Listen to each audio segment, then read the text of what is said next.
राम राम भाइयों, सभी को मिलते हैं आज के ब्लॉग में।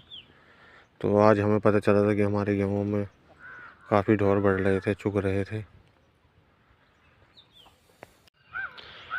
तो भाइयों, ये हमने तार बांधा है अभी, जिससे जानवर अंदर ना जाए गेहूं में, क्योंकि बहुत नुकसान कर रहे हैं इस टाइम जानवर। तो अब हम घर की तरफ को निकलते हैं, घर जा रहे हैं बाइक से।